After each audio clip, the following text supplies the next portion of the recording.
Hello, नमस्कार, आदाब और सत श्री अकाल। कैसे हो लवलीज? ये तो आप कमेंट में बता ही दीजिए। और चलिए स्टोरी की शुरुआत करते हैं। पिछले एपिसोड में हमने देखा कि निधि अपने अंदर के इमोशन के रोलर कोस्टर पर सवार थी और उसके इमोशन लगातार उससे दगाबाजी कर रहे थे। अब आगे। सुबह की हल्की सुनहरी धूप खिड़की की दरार से छिनकर कमरे में फैल रही थी। हवा में ठंडक थी, मगर उसके साथ ही एक गर्माहट भी घुली हुई थी। निधि की आंखें धीरे धीरे खुलती है। सामने दीवार पर नजर पड़ी। वहां लगा पोस्टर थोड़ा उखड़ गया था, जैसे नींद से ही वो अब उब चुका हो। कुछ देर तक वो बस लेटी रही, फिर एक उबासी लेते हुए उठी। कमरे में अजीब सी खामोशी पसरी हुई थी। टेबल खाली थी और धीरे से वो उस पर चढ़ गई। सफेद फुल फ्रॉक का किनारा उसके घुटनों के ऊपर सरक आया था और वो अपने पैरों के नाजुक पंजे से उठ गए। दीवार पर झूलते हुए पोस्टर को चिपकाने की कोशिश करती है। छोटी सी लेकिन संघर्ष से भरी, पूरी तरह मासूमियत से भरी हुई। इसी बीच वॉशरूम का दरवाजा खुला। भीगी बालों से टपकती बूंदों के साथ ताजी और गीले बदन की महक लिए आंचल बाहर निकली थी। नजरें सीधे निधि पर पड़ी। टेबल पर चढ़ी हुई उंगलियों के बोरों के सहारे खींचती थकती कोशिश करती निधि। परेशानी उसकी आंखें और माथे पर साफ नजर आ रही थी। उसके खुले पैर पर आंचल की नजर अटक जाती है। उसके भीतर कुछ धीमे से धड़कने लगा था। एक मीठी हल्की सी गर्मी उसके नसों में फैलने लगी थी और ना चाहते हुए भी वो उन पैरों से अपनी नजरें हटा नहीं पा रही थी। आंचल के कदम खुद ब खुद निधि की तरफ बढ़ने लगे थे। नरम टॉवल में लिपटा भीगा बदन, टपकती बूंदें और आंखें जो बस निधि के पैरों पर टिकी हुई थी। आंचल कब उसके पीछे चली गई उसे पता ही नहीं चला और उसके पीछे जाकर रुकी, हल्के से मुस्कुराई। निधि के संघर्ष को देखकर वो एक छोटे से पोस्टर को ठीक करने में परेशान थी, जैसे दुनिया की सारी थकान, सारे मेहनती काम उसके सर पर हो। और अपनी भीगी आवाज में आंचल कहती है, लगता है पोस्टर भी तुम्हारी तरह सिद्धि है। निधि चौंकी। आवाज उसके बिल्कुल पास थी और इसके साथ ही उसका संतुलन बिगड़ता है और लड़खड़ाते हुए सीधे वो आंचल के ऊपर आ गिरी। आंचल और वो दोनों बिस्तर पर थे। निधि ऊपर और आंचल उसके नीचे। एक हल्की सी तरसराहट के साथ दोनों बिस्तर पर थम गए थे। चेहरा महज कुछ इंच की दूरी पर था। निधि के हाथ गलती से आंचल के टॉवल के नॉट पर टिके थे और आंचल के हाथ उसकी बाहों को थामे हुए थे। एक पल के लिए वक्त थम गया था। दोनों की सांसें मिलती रही, धीमी, भारी और गर्म। आंचल की भुएं हल्के से चढ़ी। उसे ये पसंद नहीं आया कि वो निधि के नीचे है। एक झटके में, खेल खेल में जैसे वो निधि को पलटते हुए खुद ऊपर पहुंच गई थी। हंसते हुए उसके चेहरे पर झुकी और गुनगुनाते हुए कहती, अब ठीक है। वो क्या है ना, तुम्हारे नीचे में देखने में थोड़ा सही नहीं था।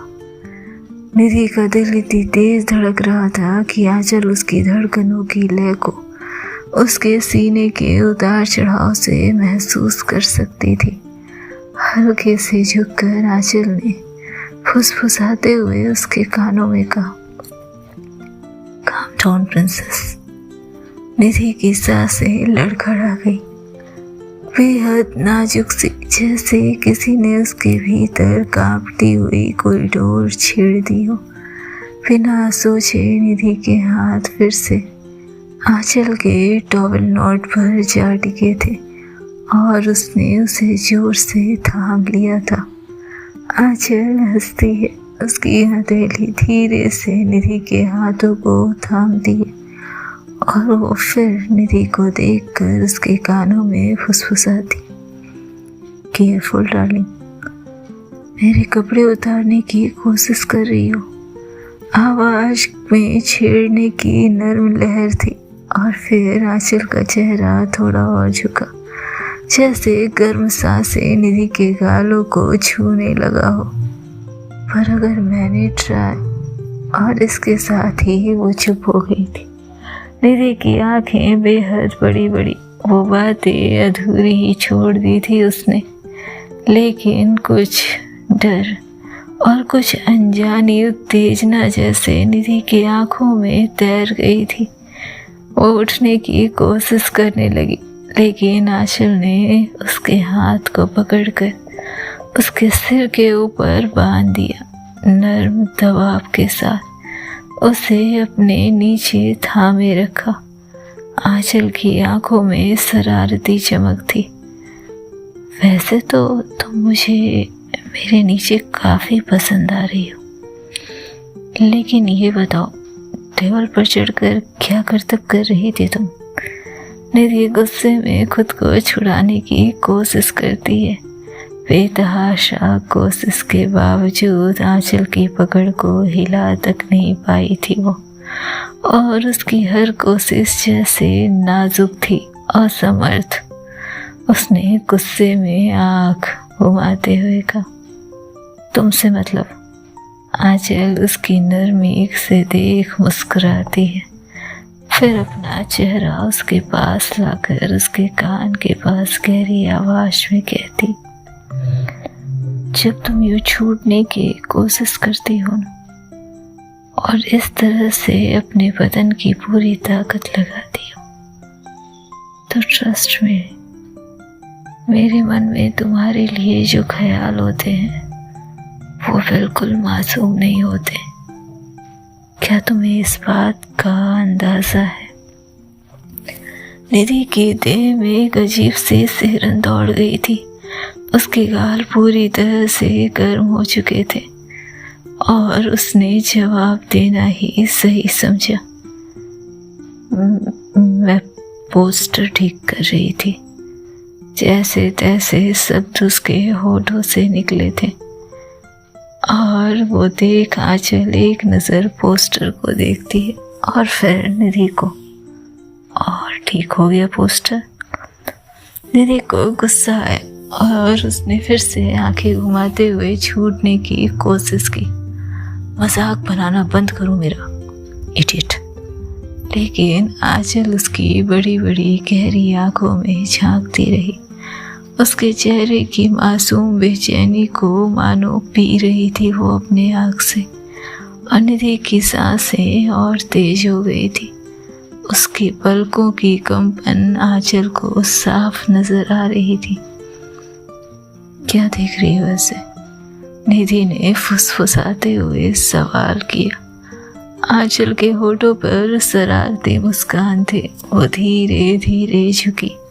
उसकी उंगलियां निधि के कंधों पर फिसली और फिर बहुत हल्के से उसके होठों के पास अपने होठ ले जाकर वो निधि को देखती है। तुम्हें क्या लगता है निधि, मैं क्या देख रही हूँ? कांप गई थी निधि और अनायास ही उसकी जीभ उसके होठों पर घूम गए थे। बखूबी नोटिस किया था आंचल ने ये। निधि फिर से उसे देखती है और आंचल का करीब आना उसकी धड़कनों की रफ्तार की सीमा तोड़ चुका था। उसके आँख खुद पर खुद बंद होने लगे थे। उसका बदन अपनी जगह पर जम गया था, जैसे किसी ने उसे थाम लिया हो। आंचल मुस्कुराई, जीत की, शरारत की, या कहीं गहरे कहीं अपने अंदर कुछ जागने की मुस्कान। कमरे में खामोशी थी, बस दो दिलों की धड़कनों की आवाज़ थी। और उन धड़कनों के बीच एक तैरती, एक नर्म, एक गहरी और मीठी बिजली। आंचल निधि के इतने करीब थी कि उनकी सांसें एक दूसरे के चेहरे पर गिर रही थी। गरम, बेतरतीब, हड़बड़ाई हुई। दिलों की धड़कनें इतनी तेज थी कि जैसे कमरे की दीवारें भी सुन सकती थी। निधि की पलकों के नीचे उसकी आंखें कांप रही थी और आंचल के होठ उसके होठ से बस एक अनकहे वादे जितनी दूरी पर ठहरे हुए थे। लेकिन ठीक उसी समय फोन की रिंगटोन कमरे में भरी और भारी माहौल को चीरते हुए गूंज उठी।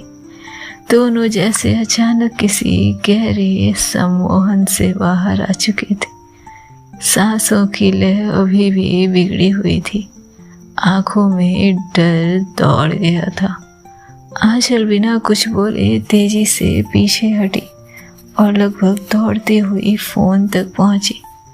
निधि वहीं बैठी रही, दिल जैसे मुट्ठी में कसता जा रहा हो, पलकें जैसे भारी थी, गला सूख रहा था। बिना आंचल को देखे, बिना पलटे निधि वॉशरूम की ओर बढ़ गई थी। दरवाजा बंद करते ही उसकी पीठ दरवाजे से टिक गई। आंखें बंद थी और सांसें अब भी बेदर्दी धौंकनी सी चल रही थी। उसकी उंगलियां अपने आप उसके होठों पर चली गई, उस जगह को छूने लगी जहां आंचल के होठ छूने वाले थे, जहां अगर वो फोन कॉल नहीं आता तो शायद आंचल के होठ तैर रहे होते। उसके भीतर एक टूटती फूटती आवाज फुसफुसाई, अगर वो कॉल नहीं आता तो क्या सच में आंचल मुझे किस करने वाली थी, या ये बात सिर्फ अपनी नहीं। उसने अपने मन को समझाने की बहुत कोशिश की थी। उसकी उंगलियां दरवाजे के किनारों पर कसती जा रही थी। वो कांप रही थी, बाहर से नहीं, भीतर से। और उसका मन यही कह रहा था कि ये उसकी अपनी प्यास थी, उसका अपना ख्वाब। थोड़ी देर बाद कमरे में जैसे शांति पसर गई थी। आंचल अब कमरे से बाहर जा चुकी थी और निधि फ्रेश होकर कमरे में लौटती है। लौटते ही उसने देखा पोस्टर अब दीवार पर पूरी तरह से ठीक हो चुका था। आंचल की साइड बिल्कुल साफ सुथरी थी, जैसे कोई निशान ही नहीं छोड़ना चाहती हो।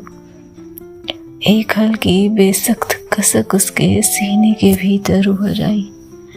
आंचल कमरे से जा चुकी थी, चुपचाप, बिना कुछ कहे, बिना कोई निशानी छोड़े और बिना उसे देखे। निधि ने लंबी सांस भरी, उसे भी निकलना था। खुद को शांत करते हुए दुनिया के सामने अपना चेहरा नॉर्मल रखने की कोशिश के साथ वो तैयार होती है, बैग उठाती है और क्लास की तरफ चली जाती है। पहला लेक्चर तो कब का मिस हो चुका था।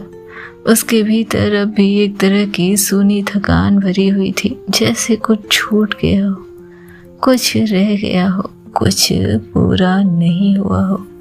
दूसरे लेक्चर में पहुंचते ही कबीर ने उसे देखा। हाय निधि, पहले लेक्चर में बहुत मिस किया, कहाँ थे तुम? कबीर की आवाज़ में वही अनयूजुअल हल्कापन था, वही फैमिलियरिटी जो कभी उसे अच्छी लगती थी। पर आज उसका सिर उठाकर आंचल की ओर देखना उसके दिल को सुकून दे रहा था। आंचल भी उसे देख रही थी, नहीं, उसे नहीं, कबीर को देख रही थी। उनकी निगाहें मिली एक पल के लिए, केवल एक पल, फिर अचानक से अपनी नजरें फेर ली, इतनी जल्दी जैसे जलती हुई उंगलियां हटाई जाती है। निधि कुछ कहने को ही थी, पर गले में कुछ अटक सा गया। वो जबरन मुस्कुराई और कबीर के साथ बातचीत करने लगी। पर कबीर बात करते करते कभी उसके कंधे को छू गया, कभी कैजुअली उसके कंधे पर हाथ रख देता, तो निधि को कुछ महसूस ही नहीं हुआ, न झटका न झिझक, जैसे उसकी स्किन अब बाहरी छुअन को पहचानती ही नहीं थी। आंचल के अलावा जैसे उसकी स्किन अब किसी को जानती ही नहीं थी। पर आंचल, पूरे क्लास आंचल बस उन्हें देखती रही। उसकी आंखें, उसकी उंगलियां, उसकी धड़कनें सब एक जगह टिक गई थी।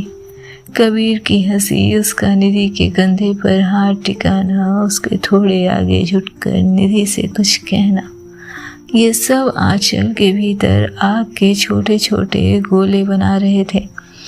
उसकी मुट्ठियां टेबल के नीचे अपने आप बंद हो रही थी। उसके होठ भीतर से दबने लगे थे। सांसें धीमे धीमे तेज होती गई, इतने कि उसे खुद अपने दिल की आवाज क्लासरूम की हल्की गूंज में सुनाई देने लगी थी। हाथ हटाओ, उसने अपने मन में ही जैसे कबीर को एक अल्टीमेटम भेज दिया था। उसके भीतर कोई पागल सी आवाज बार बार बुदबुदा रही थी, स्माइल, हाथ हटाओ उस पर से। पर सामने निधि हंस रही थी, कबीर से बातें कर रही थी, बिल्कुल बेफिक्र, बिल्कुल अनजान, उस छुअन से, उस नजर से। आंचल को लगा जैसे उसके सीने में कोई रेसा फाड़ रहा हो, धीरे धीरे, बेहद क्रूरता से। पूरा लेक्चर एक बोझ बनकर गुजरा। हर पल, हर हंसी, हर छुअन पर आंचल की आंख अटकती रही।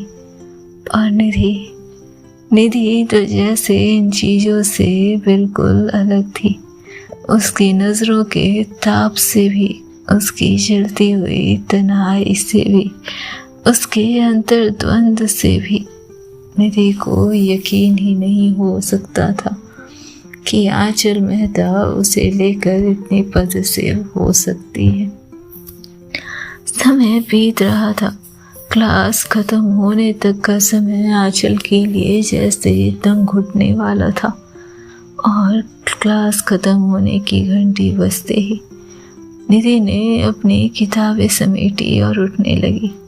कबीर अभी कुछ कह रहा था, कोई मजाक, कोई बेवकूफ़ी, लेकिन उसका ध्यान बटा हुआ था। वो बस सिर हिला रही थी, जबरन मुस्कुरा रही थी। उसके जेहन में अब भी वो सुबह वाली पल गूंज रहे थे। Calm down princess, careful darling. तुम जब यूं छूटने की कोशिश करती हो, हर शब्द जैसे उसके गालों पर गर्मी छोड़ गया था। अचानक से कबीर ने उसे कहा, हे चले।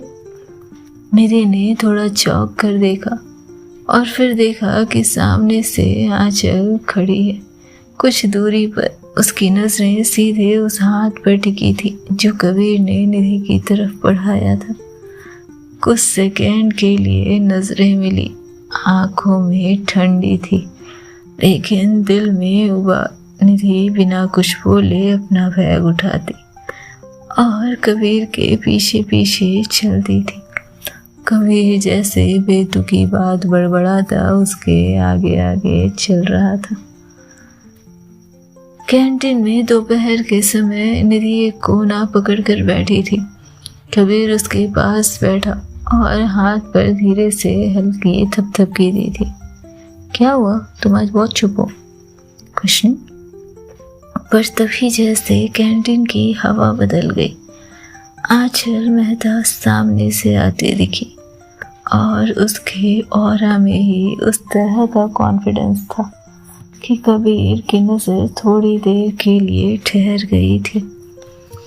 बाल खुले हुए, कैजुअल टी शर्ट, लेकिन हर कदम में कॉन्फिडेंस और एक जानबूझकर पैदा की गई हुई दूरी, डर। वो सीधी आकर निधि के टेबल के पास खड़ी हो गई और कबीर को देखते हुए कहा, hi Kabir, can I borrow Nidhi for a second? Kabir थोड़ा चौंका लेकिन फिर मुस्कुराते हुए कहता, yes of course, this is all yours.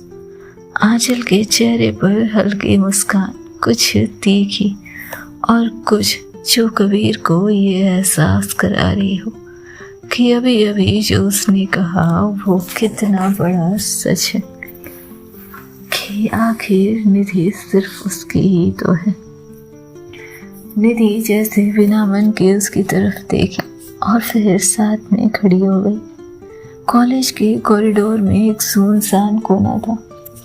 आंचल और निधि वहां जाते हैं। आंचल बेहद धीमी आवाज में अपने इरिटेशन को छिपाते हुए कहती, क्या कर रही हो तुम?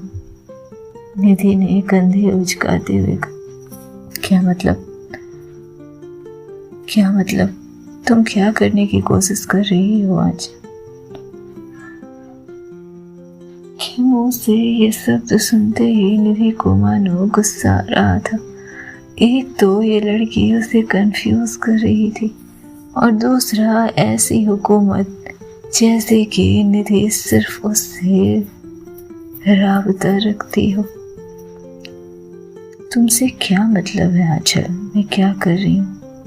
मुझे क्या मतलब होना चाहिए?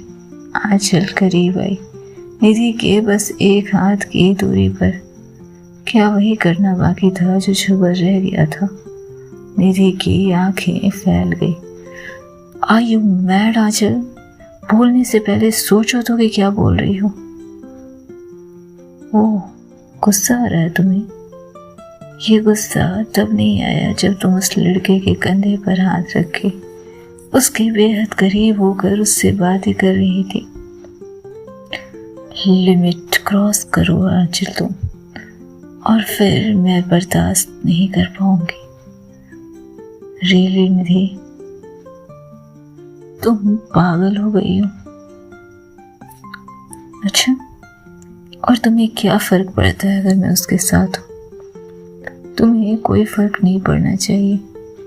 क्यों नहीं फर्क पड़ना चाहिए? डैम इट, बिल्कुल पड़ता है और बिल्कुल पड़ना चाहिए। एक पल की चुप्पी और अब दोनों बेहद करीब थे। बिकॉज आई ऑल निधि की आंखें आंचल को देख रही थी। क्या कहने वाली थी तुम? मैं यही कहने वाली थी कि तुम मेरे भाई की अमानत हो। कम से कम जब तक उसके साथ रिलेशन में हो तब तक तो लिहाज रख लो निधि। निधि का दिल धड़क गया था। सांसें फिर से तेज हो गई थी, लेकिन इस बार गुस्से में। अच्छा, तो सुबह कमरे में जो तुमने किया तब याद नहीं आया कि मैं तुम्हारे भाई की हूँ? टेल मी आंचल, जब तुम कुछ इस तरह के काम कर रही थी तब तुम्हें याद नहीं आया कि I belong to your brother? Enough. क्यों आंचल, मैंने कुछ गलत कह दिया? बताओ ना आंचल, तब क्या मैं तुम्हारी थी? आंचल थोड़ी देर उसे देखती रही, फिर धीरे से बोली, नहीं, पर उससे दूर रहो। किसी के साथ लॉयल्टी मेंटेन कर लो। एक ठहराव, आंखें मिलती है, सांसें धीमी लेकिन भारी। निधि कुछ नहीं बोली। आंचल ने हल्के से उसकी कलाई पकड़ी। लुक, मेरा काम तुम्हें बताना था, बाकी तुम्हारी मर्जी। तुम्हें जितनों के साथ घूमना है, जहाँ घूमना है, जैसे घूमना है घूमो। एक पल की खामोशी, फिर निधि ने उसकी आंखों में देखते हुए धीरे से कहा, हो गया तुम्हारा। आंचल उसका हाथ छोड़ती, उसे ऊपर से नीचे देख सिर झुकाती, मुस्कुराती और मुड़ने से पहले यही कहती, पता नहीं भाई ने तुमने क्या देखा। और चलते चलते तेज नहीं, नर्म लेकिन असरदार चाल चलती निकल जाती है। निधि वहीं खड़ी रही, दिल धड़क रहा था, होठ सूखे थे और आंखों में आंचल की छवि ठहरी थी। आज आंचल ने कुछ ऐसा कहा था जो सचमुच उसके दिल को चुभ गया था।